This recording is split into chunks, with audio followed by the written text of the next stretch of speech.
औज़ुबिल्लाहि मिनश्शैतानिर्रजीम बिस्मिल्लाहिर्रहमानिर्रहीम। Dear students, अस्सलाम वालेकुम।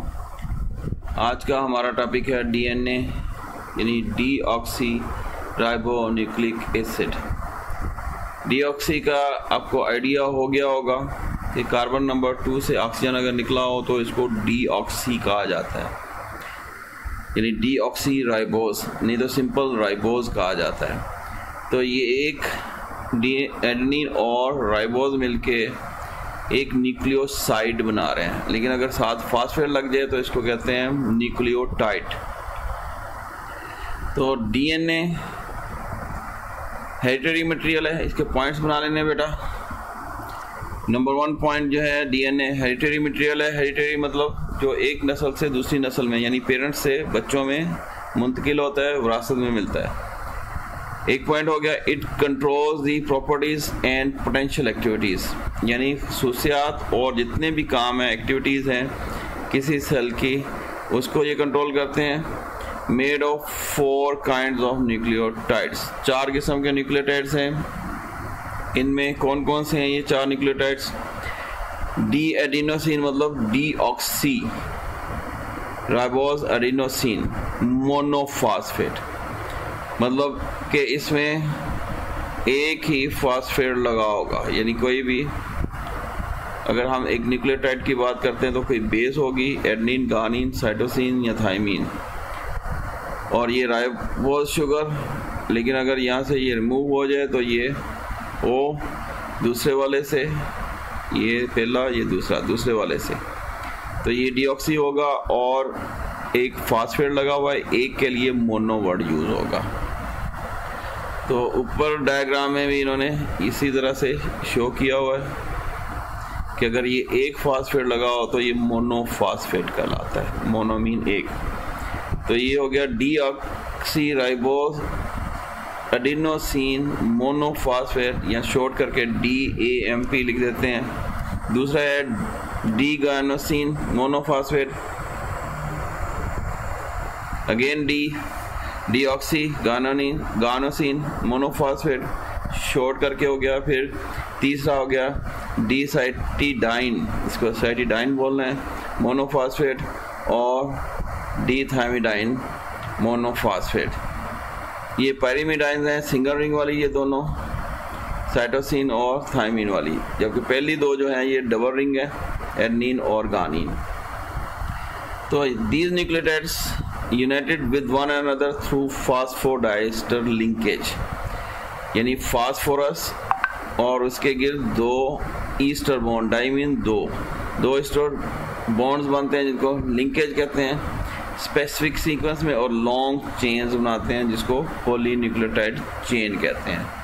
अब ये कैसे बनता है? मसलन अगर ये एक न्यूक्लियोटाइड है और ये दूसरा न्यूक्लियोटाइड है, तो इनके साथ कोई भी बेस लगी हुई है, तो इस न्यूक्लियोटाइड का जो फॉस्फेट ग्रुप है इसका OH, और दूसरे न्यूक्लियोटाइड का जो राइबोस शुगर है इसका OH, ये दोनों आपस में रिएक्ट करते हैं और इससे एक वाटर मॉलिक्यूल निकलेगा, और पहले वाले न्यूक्लियोटाइड का फॉस्फेट जो 5वें नंबर पे है अगले वाले के तीसरे कार्बन के साथ अटैच हो जाएगा।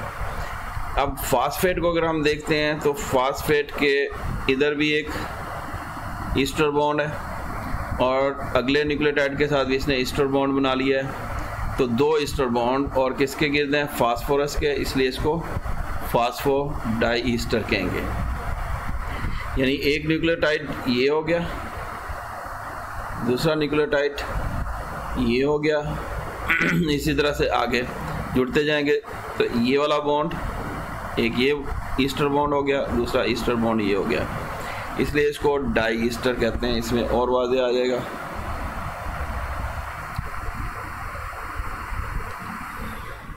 तो इसको आगे की तरफ चलाते हैं। यहाँ पे 2 ईस्टर बॉन्ड, एक ये 5वें कार्बन के साथ पहले न्यूक्लियोटाइड के साथ, और फिर अगले न्यूक्लियोटाइड के तीसरे कार्बन के साथ, ये 3 प्राइम नंबर दिया हुआ है, इसके साथ 2 ईस्टर बॉन्ड बनते हैं। इसलिए क्योंकि फास्फोरस के गिर्द हैं, इसलिए इसको फास्फोडाइमीन 2 ईस्टर, यानी 2 ईस्टर बॉन्ड के साथ और फास्फोरस बना रहा है, पहले न्यूक्लियोटाइड के साथ और दूसरे न्यूक्लियोटाइड के साथ। अब ये आगे से आगे जुड़ते जाएंगे। अगर ये 2 न्यूक्लियोटाइड है तो डाई न्यूक्लियोटाइड, 3 है तो tri nucleotide, tetra, penta and poly nucleotides. अगर पूरी चेन बन जाती है तो इसको पॉली न्यूक्लियोटाइड नाम दिया जाता है। तो जैसे यहाँ पे शो किया हुआ इन्होंने, तो ये एक चेन और दूसरी चेन इसके गिर्द लिपटी हुई है, तो ये 2 चेन्स हैं पॉलीन्यूक्लियोटाइड। तो एक तो ये अगला पॉइंट हो गया, दीज न्यूक्लियोटाइड्स कैसे मिले हुए हैं, यूनाइट हुए हैं थ्रू फॉस्फोडाइस्टर लिंकेज। उम्मीद है कि ये फॉस्फोडाइस्टर लिंकेज समझ आ गया होगा कि 2 यानी ईस्टर बॉन्ड फास्फोरस के गिर्द बन रहे हैं in a specific sequence to form long chains known as polynucleotide, और इस तरह से लंबी चेन्स बनती हैं जिनको poly mean many न्यूक्लियोटाइड्स वाली चेन्स कहा जाता है। तो 2 nucleotide join together to form dinucleotide. अगर 2 न्यूक्लियोटाइड मिलते हैं तो इसको डाइन्यूक्लियोटाइड कहेंगे, मतलब कि एक न्यूक्लियोटाइड और दूसरा न्यूक्लियोटाइड फास्फोडाइस्टर से जुड़ गया है तो 2 को डाई कहेंगे। तो 2 न्यूक्लियोटाइड जुड़े हैं तो डाई न्यूक्लियोटाइड, अगर 3 मिल गए तो ट्राई, इसी तरह से बहुत सारे मिल गए तो पॉली न्यूक्लियोटाइड। तो 2 मिलेंगे डाई न्यूक्लियोटाइड, 3 मिलेंगे, 3 मिलेंगे तो ट्राई न्यूक्लियोटाइड। और इसमें एग्जांपल दी है nicotinamide adenine dinucleotide, NAD पढ़ा होगा आपने NAD। तो NAD क्या है, ये एक एंजाइम यानी ये हेल्प करता है केमिकल रिएक्शंस को कंटिन्यू करने के लिए। तो डाई न्यूक्लियोटाइड है ये, इसका मतलब 2 न्यूक्लियोटाइड्स पर मुश्तमिल है। Is an example of dinucleotide. तो ये को एंजाइम के तौर पे काम कर रहे हैं, इंपॉर्टेंट को enzyme. Several oxidation reduction reactions, जो सेल लेवल पे ऑक्सीडेशन रिडक्शन रिएक्शन हो रहे हैं उनमें ये हेल्प करता है। ये DNA की एक फिगर है आर्टिफिशियल, यानी ये कल एनिमेशन शो कर रहे हैं कि किस तरह से DNA नज़र आता होगा। तो अब अगर हम देखें DNA और RNA के रेफरेंस से, तो न्यूक्लियोसाइड्स और न्यूक्लियोटाइड में फ़र्क क्या है। न्यूक्लियोसाइड में राइबोस शुगर होगी और नाइट्रोजनस बेस होगी, जबकि न्यूक्लियोटाइड में तीनों चीज़ें होंगी, नाइट्रोजनस बेस, फास्फोरिक एसिड और राइबोस शुगर भी। जैसे पहले पिछले लेक्चर में हमने किया पढ़ा है कि अगर नाइट्रोजनस बेस और राइबोस शुगर है तो इसको हम कहते हैं न्यूक्लियोसाइड, SID। लेकिन अगर ये साथ में फास्फोरस भी लग जाए तो ये न्यूक्लियोटाइड बन जाता है। यहाँ पे ये मेंशन किया है कि कम्बिनेशन है बेस यानी नाइट्रोजनस बेस और पेंटोस शुगर, ये पेंटोस शुगर होगी। अगर ये दोनों मिलते हैं तो ये कहलाएंगे न्यूक्लियोसाइड। लेकिन अगर साथ में फास्फेट भी लग जाए तो ये क्या कहलाएगा, यानी न्यूक्लियोसाइड के साथ फास्फोरिक एसिड भी आ गया या फास्फेट आ गया तो ये न्यूक्लियोटाइड बनाता है। तो DNA के लिए डीऑक्सी साथ वर्ड यूज़ होता है, जबकि RNA के लिए राइबोज ही रहेगा। तो ये RNA, तो ये टेबल आपके पेज नंबर 32 पे बना हुआ है। इसमें आपने बेटा लाइंस लगा लेनी है, इसको कॉलम की शक्ल में। यहाँ पे एक लाइन लगा लेनी है, फिर इधर लाइन लगा लेनी है, इधर 2 लाइनें लगा लेनी है ताकि ये ऊपर तक, ताकि ये RNA अलग हो जाए, DNA अलग, फिर एक लाइन यहाँ पे लगा लेनी है तो पढ़ना इजी हो जाएगा। जैसे RNA न्यूक्लियोसाइड यानी ribose sugar plus nitrogen base है, तो ये नाइट्रोजनस बेसिस हैं, एडेनिन, यूरासेल, गानिन, साइटोसिन, थायमिन। यूरासेल सिर्फ RNA में पाया जाएगा, DNA में नहीं होगा, और दूसरा थायमिन सिर्फ DNA में पाया जाएगा, ये RNA में नहीं होता। ये भी फ़र्क याद रखना है, यूरासेल सिर्फ RNA में, थायमिन सिर्फ DNA में। तो न्यूक्लियोसाइड की बात करेंगे तो एडेनिन से RNA जो बनेगा वो एडिनोसिन कहलाएगा। अगर तो एक फास्फेट लगा होगा तो एडिनोसिन मोनोफास्फेट, एडिनोसिन डाइफास्फेट। अगर 2 लगे होंगे, अगर 3 लगे होंगे तो एडिनोसिन ट्राइफास्फेट कहलाएगा। डीएनए की बात करेंगे तो इसमें न्यूक्लियोसाइड, तो इनके साथ डी का इजाफा हो जाएगा। डी शो करता है डीऑक्सी राइबो एडिनोसिन, या डीऑक्सी एडिनोसिन कहते हैं शॉर्ट करके।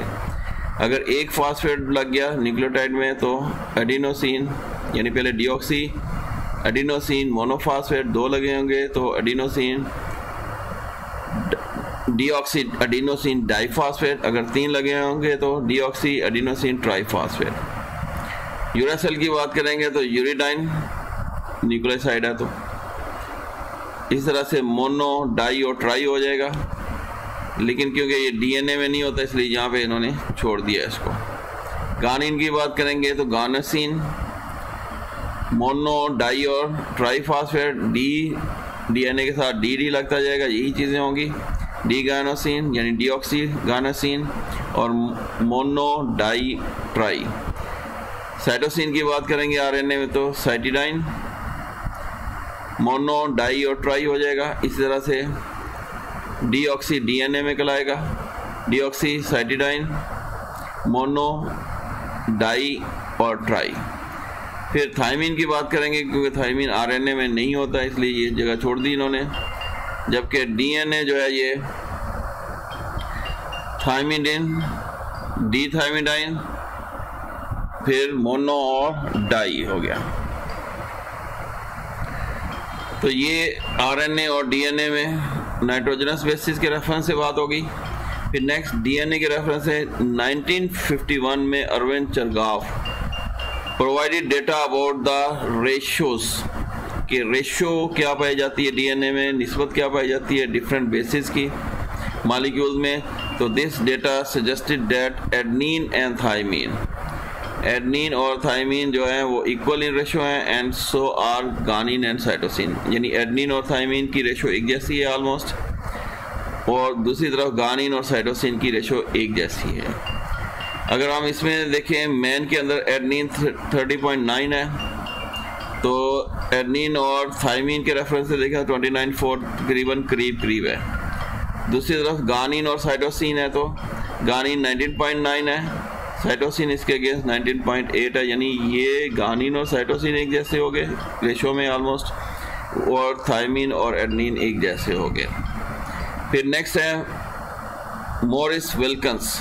अब रेशियोज तो पता चल गई थी, अब इनके स्ट्रक्चर्स क्या होंगे इसका कैसे पता चलेगा। तो ये स्ट्रक्चर के रेफरेंस से मॉरिस विल्किंस और रोजालिंड फ्रैंकलिन, लेडी थी रोजालिंड फ्रैंकलिन, मॉरिस विल्किन जो है ये न्यूजीलैंड से था, रोजालिंड फ्रैंकलिन जो है इंग्लिश लेडी थी। एक्चुअली इन्होंने टेक्निक यूज़ की थी एक्स-रे डिफ्रैक्शन, यानी डीएनए को आइसोलेट करने में कामयाब हो गए, फिर उसमें से एक्सरेज इन्होंने गुजारी और एक्सरेज के पीछे इन्होंने एक्सरे प्लेट रखी जिसके ऊपर इमेज बन जाते थे। इस तरह से ये डीएनए का स्ट्रक्चर जो ड्रा करने में कामयाब हो गए। तो स्ट्रक्चर को डिटरमाइन करने के लिए इन्होंने एक्सरे डिफ्रैक्शन यूज़ किया। इसको अंडरलाइन कर लेना, ये पूछ लेते हैं। At the same time James Dewey Watson और फ्रांसिस क्रिक, ये दो साइंटिस्ट एक्चुअली ये स्टूडेंट्स हैं इन्हीं के दोनों के, मॉरिस विल्किन और रोजालिंड, लेकिन इन्होंने और एडवांस काम किया।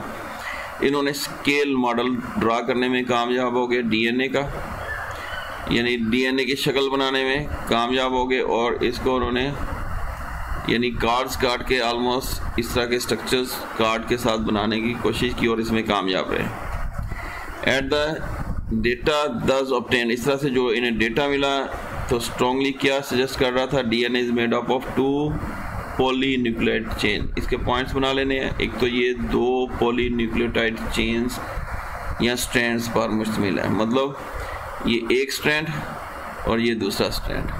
अगर यहाँ पे भी देखें तो ये एक स्ट्रैंड ये वाला हो गया, एक स्ट्रैंड, और ये दूसरा स्ट्रैंड हो गया।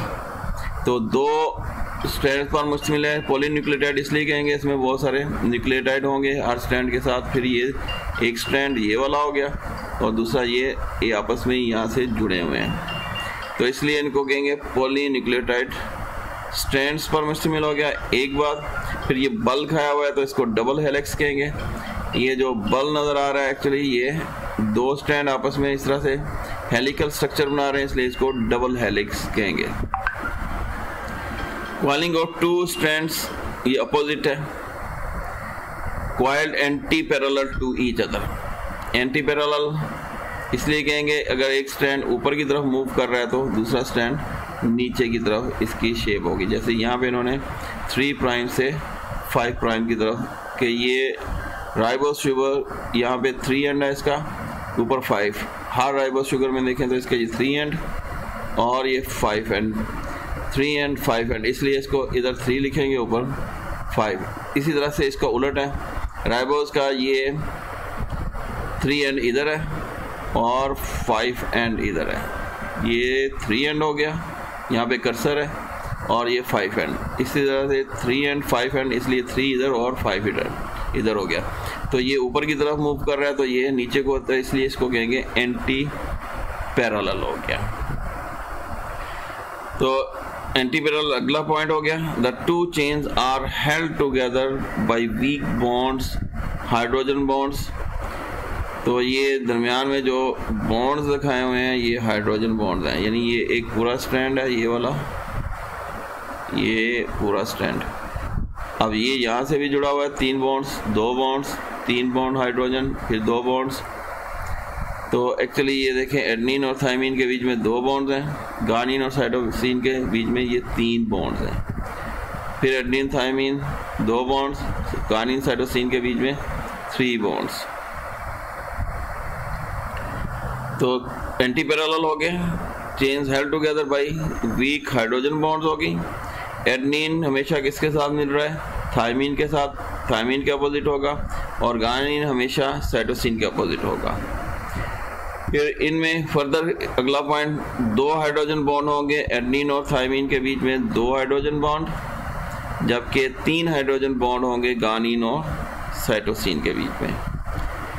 The two strands wound around each other, एक दूसरे के गिर्द वॉन्ड यानी घुमा हुआ है, बल खाया हुआ है। So there are 10 base pair in each turn, और ये 34 एंगस्ट्रॉन के करीब है। यानी अगर हम एक टर्न देखें तो इसका ये टर्न यहाँ से यहाँ तक, ये वाले स्ट्रैंड को याद रखें, ये यहाँ से यहाँ तक एक टर्न बनता है। इनके गिर्द गिने तो 1 2 3 4 5 6 7 8 9 और ये 10 इस तरह से न्यूक्लियोटाइड्स हैं, और यहाँ से लेकर यहाँ तक जो लेंथ है ये 34 एंगस्ट्रॉन है।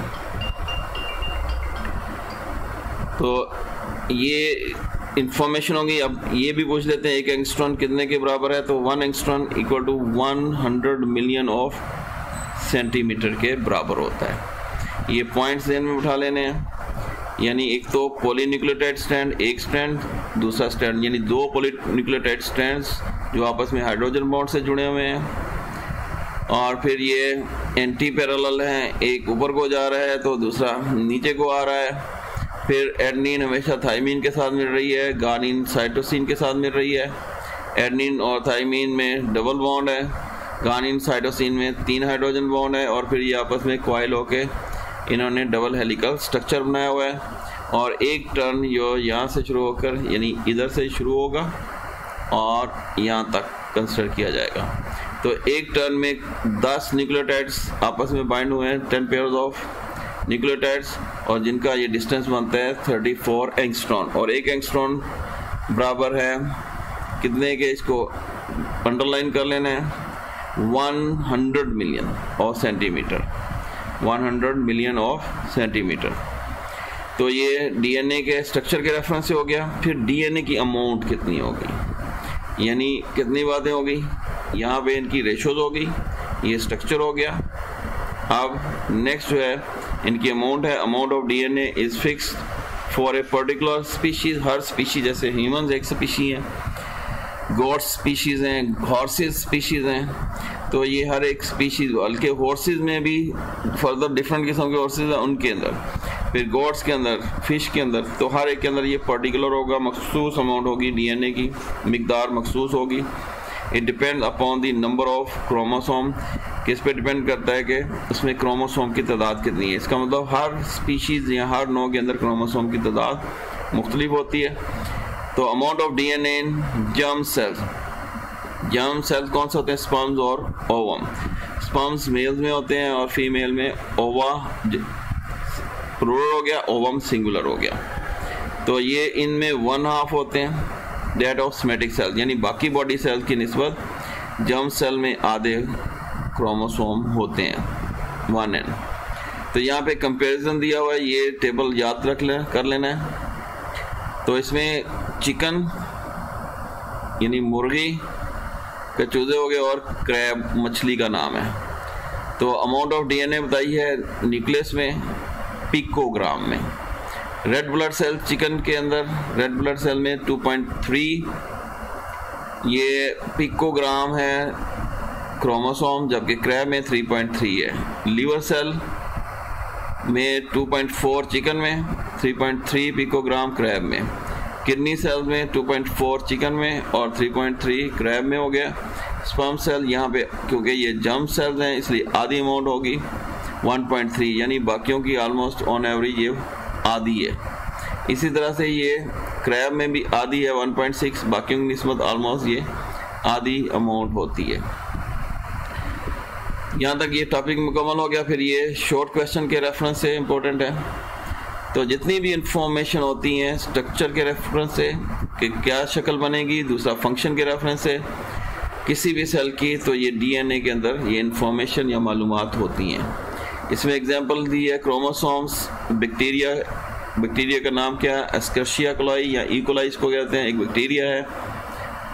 इसकी एग्जांपल यहाँ पे कोट की है। तो इसके क्रोमोसोम में each of the paired strand of DNA, DNA का एक स्ट्रैंड के अंदर कोई 5 मिलियन बेसिस अरेंज्ड हैं, यानी एक कह लें कि एक स्ट्रैंड है तो ये बेसिस कितनी है, ये दरमियान में पेयर्स में, तो 5 मिलियन। 5 मिलियन का मतलब 50 lakh. About 5 million basis arrange in a particular linear order, एक मखसूस अंदाज में ये अरेंज है, तरतीबवार हैं। तो इंफॉर्मेशन इन बेसिस में इनको हम डिवाइड कर सकते हैं यूनिट्स ऑफ सेवरल 100 बेसिस।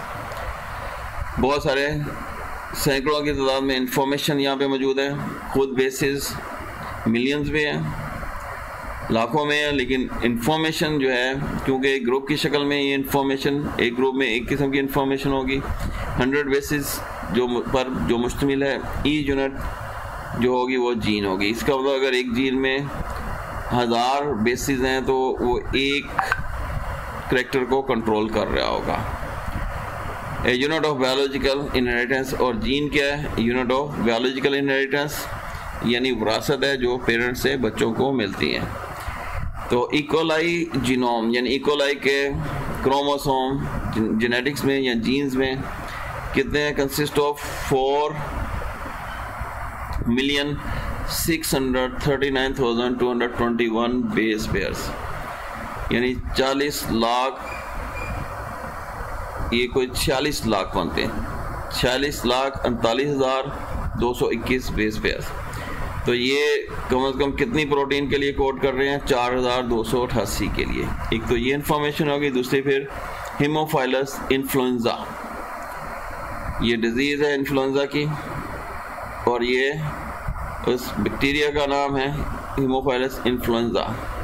ये माइक्रोब है, पहला माइक्रोब जिसका जीनोम मुकम्मल तौर पर सीक्वेंस किया गया, यानी पहली दफ़ा इसकी तरतीब मालूम कर ली गई।